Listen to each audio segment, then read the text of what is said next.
those are the questions we should be asking rather than going to like Aaron Parnas' comments and being like, you're a shill or whatever. Like, I was just about to go to his comments to call him a shill, but he blocked me. And you know what? It was probably for the best, because I was getting tired of him coming up on my FYP lying. Putting aside Brian, Denied Genocide Cohen, and David Hackman, who were like kind of the leaders of this, I actually think that Aaron Parnas is probably the most contemptible out of all the people who got caught taking this dark money from Chorus. And that is simply because a lot of the other people, they call themselves content creators. Now, don't get me wrong, they're full of shit too, because they've also positioned themselves to be authorities in politics. They've also positioned themselves to be like, hey, we're leaders in the liberal democratic space, in the progressive space. We're going to speak up for things, and then not speak up about Gaza, and then not criticize the Democratic Party, and not disclose the money that they got. And instead, you're employing MAGA tactics to just attack the journalists who broke the story instead of coming clean. So they're full of it too.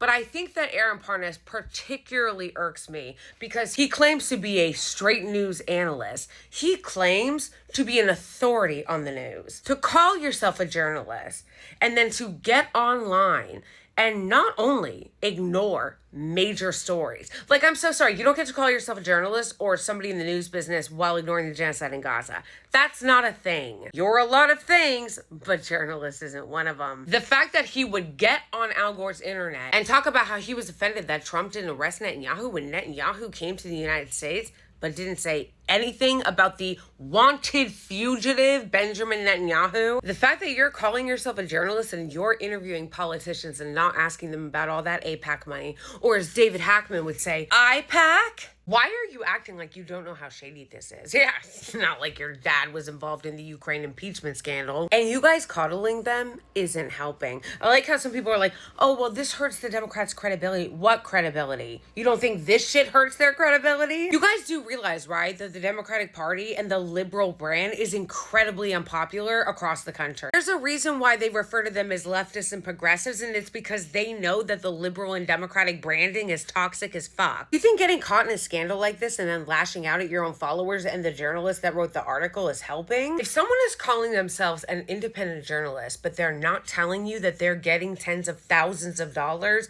from a dark money group or really anyone else and not disclosing it and having transparency, that's neither journalism nor is it independent. And you guys who've been doing free cleanup for them because you're trying to like cope with the fact that you were had and that you got duped, you should be angry at them, not the people calling it out. You're the one that they disrespected. You're the one that they lied to.